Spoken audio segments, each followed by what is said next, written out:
Hello dear students, Praveshika students க்கு first paperல 4th questionக்கான Bhavartha 10 mark அதில் உங்களுக்கு 4 கொடுத்து 2 கேட்குறாங்க இல்லைங்களா. அதில் வந்து எக்ஸ்பெக்டட் கொஸ்டின்ஸ் பார்க்கலாம். கவி பரீட்சை உங்கள் புக்கில் ஃபஸ்ட்டு புக்கில் பேஜ் நம்பர் 7 இருக்குது பாருங்கள். மைதிலி சரண் குப்தஜி அவரை பற்றி தான் படிக்க போகிறோம். Page number 7 first book page number 7 Maithili Sharan Gupta का जन्म सन 1886 में उत्तर प्रदेश के झांसी जिले के चिरंगांव नामक गांव में हुआ था.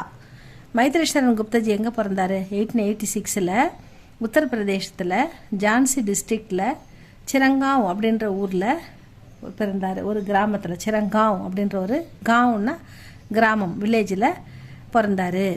ஆப்கே பித்தா அவருடைய தந்தையார் ஏக் நிஷ்டவான் வைஷ்ணவ் பக்தர் ததா ஒரு தீவிரமான வைஷ்ணவ பக்தர். மேலும் விரஜபாஷாக்கே மர்மது கவிதை மர்மஜ் அதாவது விரஜபாஷாவில் ஒரு சிறந்த கவிஞராகவும் இவரது தந்தையார் இருந்திருக்கிறார். கவின்னா கவிஞர். இவருடைய அப்பா நிஷ்டவான் வைஷ்ணவ பக்தர், மேலும் விரஜபாஷாவில் ஒரு சிறந்த கவிஞராக இருந்திருக்கிறார் அப்படின்னு சொல்லியிருக்காங்க. கவிதா கர்னேக்கி பிரேரணா கவிதை எழுதக்கூடிய அந்த ஊக்கம் உணர்வு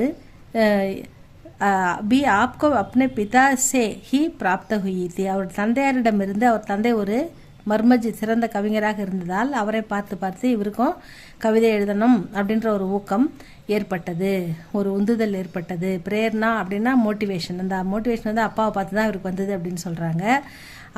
ஆப்கோ அப்னே பிதா சே ஹி பிராப்த ஹுயி தி ஆப் முக்கியத்தக இவர் வந்து ஒரு எதனால் நமக்கு முக்கியமாக அறியப்படுறாருன்னா ராஷ்டிர கவிக்கே நாம்சே பிரசித்தக தேசிய கவிதைகள் தேசிய உணர்வை ஊற்றும் தேசப்பற்றுள்ள கவிதைகளை எழுதுவதில் பிரசித்தமானவர், பிரபலமானவர், புகழ்பெற்றவர் அப்படின்னு சொல்கிறாங்க.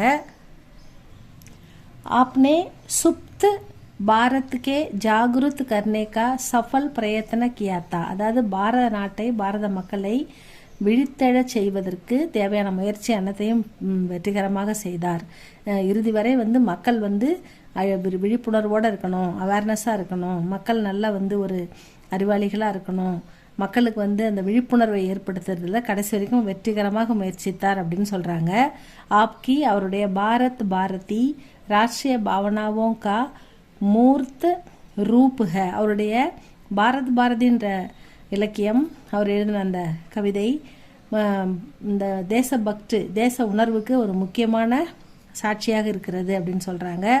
ஆப்னே சாக்கேத் நாமக் ஏக் மகா காவிய சாக்கேத் என்ற பெயரில் ஒரு மகா காவியத்தை எழுதியிருக்காரு. பிரணயன் கியாத்தா ஜோ கடிபோலி கே கௌரவ் கிரந்தோ மே அனுப்பம் ஸ்தான் ரக்தா ஹை கடிபோலியில் கௌரவ் கிரந்தம் நிறைய நூல்கள் எழுதுறதுல அவர் சிறந்த இடத்தை பிடித்திருக்கிறார். ஆப்கோ அந்நிய காவிய கிரந்தோமே அவருடைய மற்ற பிற காவியங்கள் யசோதரா, ஜெயத்ரவத், ஜெயபாரதி, பஞ்சவட்டி, பிருத்வி புத்திர, கிசான் ஆதி உல்லேகனீய முதலியவை குறிப்பிடத்தக்கவை அப்படின்னு சொல்கிறாங்க.